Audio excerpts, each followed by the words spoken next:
Առաջին լրատվականի հիմնական թողարկումն է եթերում, բարև ձեզ, օրվա գլխավոր թեմաները նախ համարով։ Վերջին հրաժեշտը մեծ կոմպոզիտորին։ Էդվարդ Միրզոյանի երաժշտ արվեստի բազմահազար երկրպագուները նրան հրաժեշտ են տվել որոտնդոս ծափողջույններով։ Մեծ կոմպոզիտորը վերջին հանգրվանն է գտել Կոմիտասի անվան այգու Պանթեոնում հայոց մյուս մեծերի կողքին։ Հունգարիայի մարդու իրավունքների պաշտպանն ընդդեմ կառավարությանը։ Հունգարիայում չեն դադարում մարդասպան Ռամիլ Սաֆարովի արտահանձման խայտառակ պատմության շուրջ քննարկումները։ Սիրիան հումանիտար ճգնաժամի եզրին։ Սիրիացիները այսօր ամենաշատը հացի կարիք ունեն։ Մարտական իրավիճակ է թուրք-սիրիական սահմանում։ Տեխնոլոգիական հայության տոնն ավարտվեց Digitech Expo-ն, սակայն կշարունակվի նաև հաջորդ տարի։ 8-րդ միջազգային ցուցահանդեսին հնչեց ինտերակտիվ հաղորդակցության վերջին խոսքը։ Որքան ուժեղ են արագ եւ դիմացկուն հայ ոստիկանները։ Առաջին անգամ մեր ոստիկանները ստուգարք են հանձնում ֆիզիկական պատրաստականությունից։ Հայ հանրությունն այսօր վերջին հրաժեշտն է տվել հայ ազգային երաժշտ արվեստի մեծ երախտավոր Էդվարդ Միրզոյանին։ Արամ Խաչատրյանի անվան ֆիլհարմոնիկ համերգասրահում, որտեղ հազարավոր անգամներ որոտնդոս ծափողջույնների է արժանացել մեծ կոմպոզիտորը իր ստեղծագործությունների համար, այսօր նրա վերջին հրաժեշտի արարողությունն էր։ Մեծ կոմպոզիտորի վերջին ուղին ուղեկցվել է դարձյալ երկարատև ծափահարություններով։ Մեծանուն կոմպոզիտորին հրաժեշտ տալու էին եկել նրա երաժշտության բազմահազար երկրպագուներ, նաև նախագահ Սարգսյանը տիկնոջ հետ։ Էդվարդ Միրզոյանը վերջին հանգրվանն է գտել Կոմիտասի անվան այգու Պանթեոնում հայոց շնորհաշատ մեծերի կողքին։ Հայ երաժշտ արվեստի մեծ երախտավոր Էդվարդ Միրզոյանը բացառիկ պարզությամբ եւ խորը ընկալումների տեր մարդ էր, լավատես էր, գնահատում եւ սիրում էր գեղեցիկը։ Նրա կյանքի անբաժան ուղեկիցը մնայուն երաժշտությունն էր, որը դասական ավանդույթներին հավատարիմ լինելով առավել տպավորիչ եւ ազդեցիկ է դառնում միրզոյանական նորարարական շնչով, ապահովելով ստեղծագործության գեղարվեստական կատարելությունը։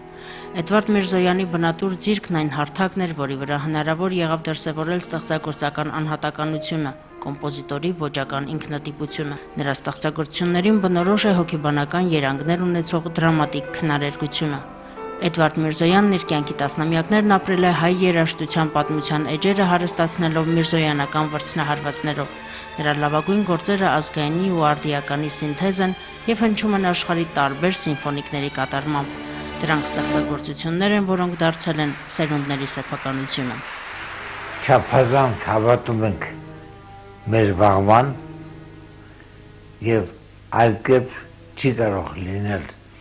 եթե չափազանց չհավատայինք, այսօր ընդհանրապես չենք լինի։ Էդվարդ Միրզոյանը տաղանդավոր մանկավարժ էր, նա դաստիարակել է երաժիշտների, որոնցից շատերն այսօր աշխարհում ճանաչում են ստացել։ Ապրած կյանքի ընթացքում հայ երաժշտ արվեստի երախտավորը եղել է գնահատված ոչ միայն հայրենիքում, այլև դրա սահմաններից դուրս, սակայն նրա համար ամենաարժեքավորը ժողովրդի գնահատանքն էր։ Անկեղծ ասեմ, պարգևը մի բան է, իր ժողովրդի վերաբերմունք ուրիշ բան է։ Ժողովրդի վերաբերմունքից հետ ես ոչ մի բան չեմ համեմատի և չեմ փոխի։ Միրզոյանը քաջ գիտակցում էր, թե որտեղից է սնվում իր տաղանդը եւ երախտագիտությամբ էր խոսում այդ աղբյուրի մասին։ Էդվարդ Միրզոյանը փայլում էր ոչ միայն ստեղծագործական տաղանդով, այլև կազմակերպական ունակություններով։ Նա 40 տարի ղեկավարել է կոմպոզիտորների միությունը, Դիլիջանում ստեղծել է միության տունը։ Իսկ 1989-ին Միրզոյանի ջանքերով Մոսկվայում ստեղծվեց հայկական կամերային երգչախումբը։ Միրզոյանի մտերիմները վկայում են, որ նա չբավարարվող կենսասեր էր, վայելում էր յուրաքանչյուր օրը, չդադարելով զարմանալ ու հիանալ ծաղկած բալենիով կամ տերևաթափ անտառով։ Արամ Խաչատրյան համերգասրահում վերջին հրաժեշտն են տվել ականավոր հայ կոմպոզիտոր, մանկավարժ, Հայաստանի ժողովրդական արտիստ Էդվարդ Միրզոյանին։ Հայ կոմպոզիտորական դպրոցի ականավոր գործիչը երաժշտ արվեստի մեջ արդեն գրավել է իր ուրույն եւ անփոփոխ տեղը։ Կոմպոզիտորին հրաժեշտ են տվել Հանրապետության նախագահ Սերժ Սարգսյանը, տիկնոջ հետ, վարչապետը, բարձրաստիճան պաշտոնյաներ, Էդվարդ Միրզոյանի աշակերտներն ու նրա արվեստագնահատողները։ Լույսե Վարդանովնայի խնդրանքը, հորդորանքը չթողնել կոմպոզիտորությունը և հավատարիմ մնալ իր կոչմանը, նա հավատարիմ մնաց, թեև կարգավորությունները ժամանակին շատ են մոտել, իսկապես հսկա է ուժ համահայաստանյան և ոչ միայն համահայաստանյան, ամբողջ համագյուտանական տարածքներով։ Մեր ժամանակների ականավոր կոմպոզիտորին վերջին հանգրվան են ուղեկցել մարդկանց հոծ բազմությամբ, ծափողջյուններով եւ Միրզոյանի անմահ երաժշտությամբ։ Յանա Կարապետյան, Ռոմիկ Խաչատրյան, Առաջին լրատվական։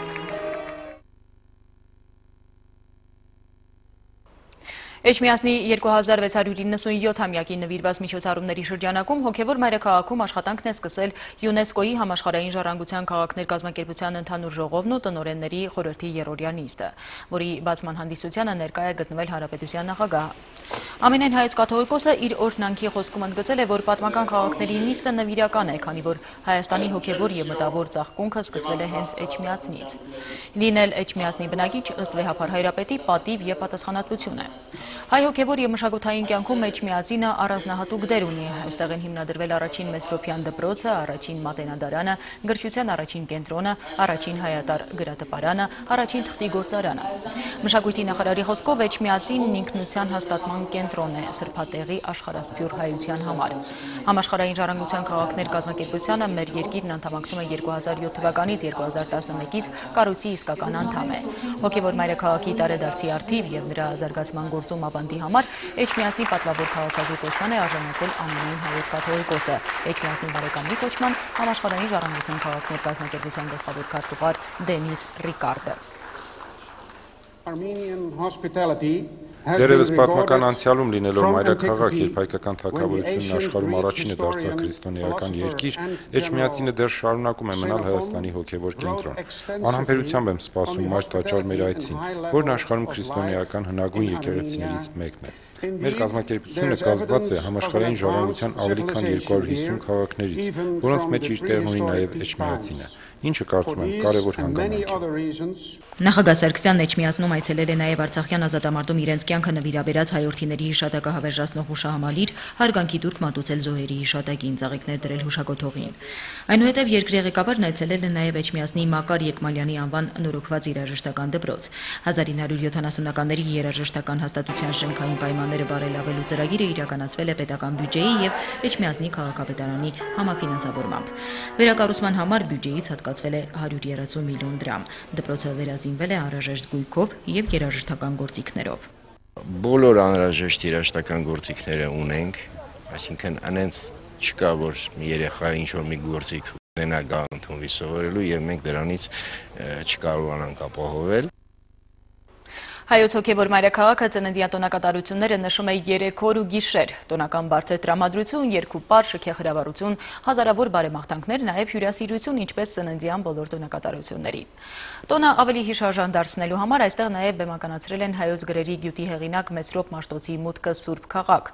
Էջմիածինցիները հայոց ոսկեղենիկ Այբուբենի հեղինակին դիմավորել են նույն ցնծությամբ, ինչպես 1.5 հազարամյակ առաջ։ Հայկուշ Ասլանյանն է պատմում հայոց հոգևոր մայրաքաղաքից։ Արդեն երկրորդ օրն Էջմիածինը ցնծության մեջ է, համայն հայության հոգևոր կենտրոնը նշում է իր 2697-րդ տարեդարձը։ Դեռ առավոտից մարդիկ էին խմբվում Մաշտոցի պողոտայում հայ գրերի հեղինակին դիմավորող ժողովրդի դերի մեջ մտնելու համար, իսկ Մաշտոցը, ինչպես 405 թվին, ժողովրդի ուղեկցությամբ պետք է քաղաք մտներ Սուրբ Հռիփսիմե եկեղեցու մի պահ կանգ առնելուց հետո։ Մենք ուրախ ենք, որ հենց առաջինը մենք ենք դիմավորում Մաշտոցին մեր Սուրբ քաղաքում։ Անդրադառնալով հայ ինքնության պահպանման այդ կարևոր շրջանին, տոնի կազմակերպիչները փորձել են վերականգնել Մաշտոցի Էջմիածին մտնելու տեսարանը։ Հոծ բազմության ուղեկցությամբ Մագաղատը բարձր պահած քաղաք է մտնում հայոց գրերի գյուտարարը։ Նրան դիմավորող Վաղար Շարքայի եւ Սահակ Պարթև կաթողիկոսի հայացքներում անթակույց հպարտություն է նկատվում։ Ահա, ազնոմար այս ուրփտագիրքը։ Պահեք, պահպանեք այն եւ փոխանցեք դարեդար։ Ցանկանում եմ, որ հատկապես մեր մտածերնդին կարդալ։ Հենց Էջմիածնում էլ Մաշտոցն ու Սահակ Պարթևը հիմնեցին առաջին դպրոցը։ Այստեղ էր, որ առաջին անգամ մի տանիքի տակ մեկտեղվեցին հայոց ձեռագրերը, կյանքի կոչվեց առաջին Մատենադարանը։ Սա քաղաք է, որտեղ վեր են խոյանում հայ ճարտարապետության գոհարներ, Հռիփսիմեի տաճարը, Գայանե եկեղեցին, Շողակաթն ու Զվարթնոցը։ Պայմանավորված լինելով հոգևոր կենտրոնի աթորանիստ լինելով, որպես նաև մայրաքաղաք, այս մնացածը արդեն հերթականությամբ գնացել են։ Այսինքն այստեղ մշակույթը զարգացել է, կենտրոնը միշտ սա է եղել։ Եվ այսօր էլ ինձ թվում է, որ մենք այդ տեմպը կփորձենք վերականգնել ու պահպանել։ Հրապարակ են մտնում Էջմիածնի մարզիկները, Պատմական անդրադարձին հաջորդեց տոնական շքերթ Էջմիածնի փողային նվագախմբի ուղեկցությամբ, այնուհետև հրապարակով անցան հայրենական ու արցախյան պատերազմների վետերանները, պատանի երկրապահները, կրթական ու մարզամշակութային ոլորտների հասարակական կազմակերպությունների ներկայացուցիչները։ Տոնի տրամադրությունից անմասն չէին նաև քաղաքի բարեկամներն ու բազմաթիվ հրավիրյալները։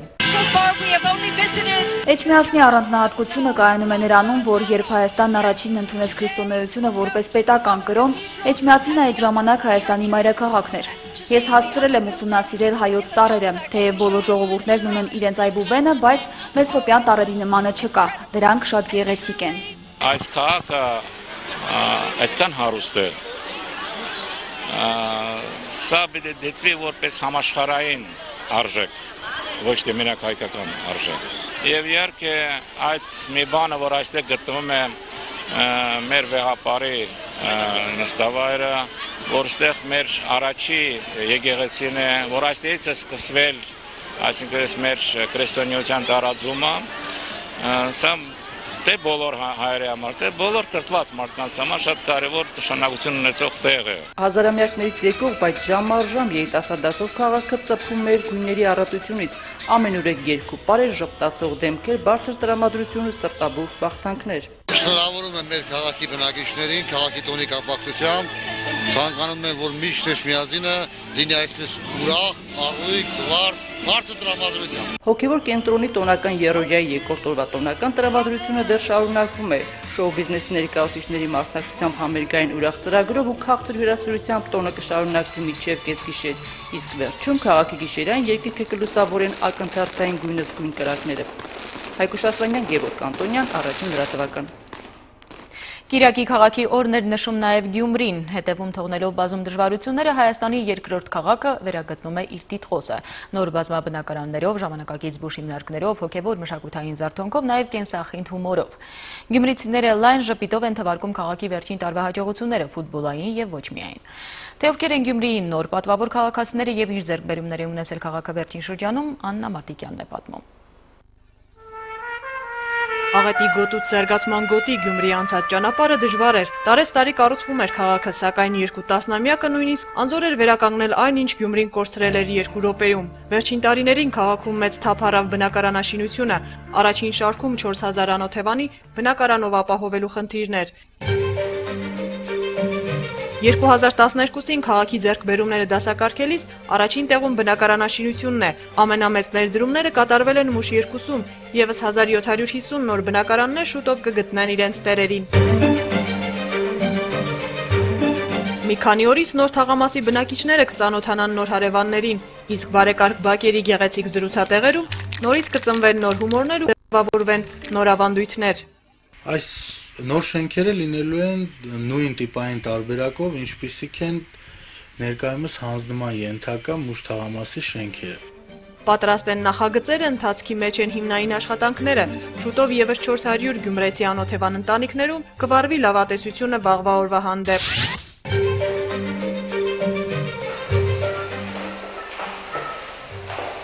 Այս եզակի ծառայությունը, որը մարզում չի եղել, կարելի ասել, այս ռեգիոնում էլ չկա, ոչ մի մարզում չկա։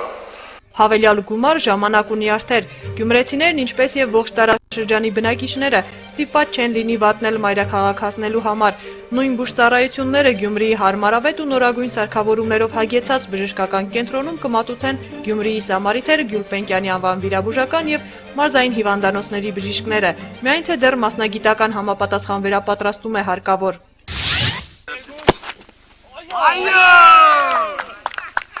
Այս տարի եվրոպական բոլոր չափորոշիչների համապատասխան վերակառուցված ու հարդարված վերաբացվեց Գյումրիի քաղաքային մարզադաշտը։ Շիրակ ֆուտբոլային թիմի օտարերկրյա ֆուտբոլիստներն ուրախացրին գյումրեցիներին, թիմի հաջողություններն էլ ոգևորեցին մատաղ սերնդին։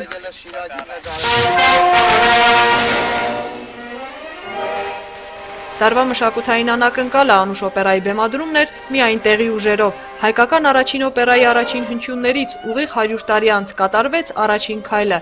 ինչը նոր հարթակ է նոր ձեռքբերումների համար։ Անուշն արժանացավ նաև Լորեցի հանդիսատեսի համակրանքին։ Այսօրը կհիշատակվի միշտ եւ կմտնի պատմություն այսօրը։ Միշտ ազգային ժողովի ընտրություններին եմ մասնակցել, մի 4 անգամ երևի, ասենք այս անգամ լրիվ այլ զգացողություն ունեմ։ Տարին բեկումնային էր Գյումրիի քաղաքական կյանքում, ընտրվեց նոր քաղաքապետ, նոր սպասելիքներով։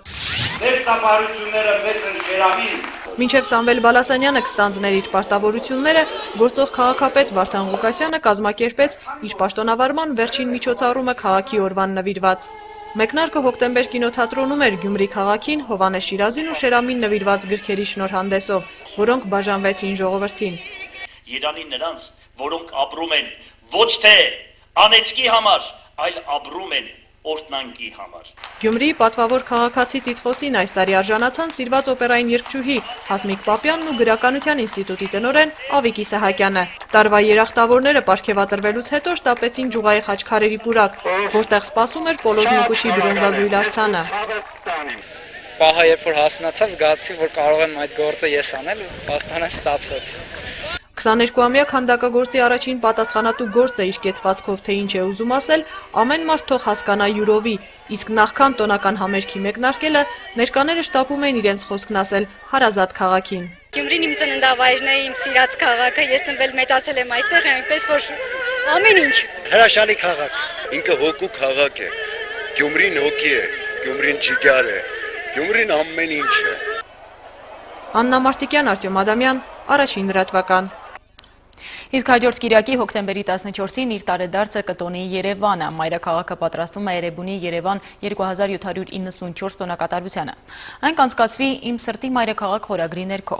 Այսօր աշխատանքային հերթական խորհրդակցությանը Երևանի քաղաքապետ Տարոն Մարգարյանին զեկուցվել է, որ Էրեբունի Երևան տոնակատարությանն ընդառաջ շարունակվում է միջոցառումների կազմակերպման աշխատանքները։ Էրեբունի արգելոց թանգարանում եւ Հանրապետության հրապարակում նախատեսվող համերգային ծրագրերից բացի տոնն առավել զանգվածային դարձնելու նպատակով մայրաքաղաքում տեղադրվելու են նաև 26 այլ բեմահարթակներ։ Տոնին ընդառաջ ընթացքի մեջ է մայրաքաղաքի արտաքին ձևավորման աշխատանքները։ Տարոն Մարգարյանը հանձնարարել է ձեռնարկել համապատասխան միջոցները հոկտեմբերի 14-ին հասարակական տրանսպորտի եւ մետրոպոլիտենի աշխատանքը մինչև ուշ երեկո ապահովելու համար։ Տոնակատարության շրջանակում մայրաքաղաքում կտեղադրվեն նոր արձաններ։ Հանրապետություն կուսակցությունում դեռ չեն որոշել առաջիկա նախագահական ընտրություններում հանդես գալ սեփական տեխնացուով, թե սատարել մեկ այլ տեխնացուի։ Այսօր լրագրողներին է ասել Հանրապետություն կուսակցության անդամ Սուրեն Աբրահամյանը։ Կուսակցությունը դեռևս կշարունակի մարզային հանդիպումները ուշով հետևելով ներքաղաքական զարգացումների։ Կուսակցության կառույցների հետ հանդիպումների արդյունքում նաև պարզ կդառնա, թե եղած հնարավորություններով որքանով է նպատակահարմար սեփական տեխնացուով նախագահական ընտրություններին մասնակցելը։ Խոսելով երկրի ներքաղաքական անցուդարձի մասին, Սուրեն Աբրահամյանը հորդորել է բոլորին մի կողմ դնել ընդդիմություն-իշխանություն փոխհարաբերությունները եւ համախմբվել, հաշվի առնելով տարածաշրջանային եւ աշխարհաքաղաքական մարտահրավերները։ Մի փոքր զգաստանալ է պետք։ Եվ իշխանության նախոսքս վերաբերվում, եւ ընդդիմության նախոսքս վերաբերվում, որովհետեւ ես նորից եմ ասում, այս կարգի ծանր իրավիճակ երկրի շուրջը դրսի ֆակտորների հետ կապված տարածաշրջանային երբևիցե չի եղել։ Ազգային անվտանգության ծառայության քննչական վարչության վարույթում քննվող քրեական գործով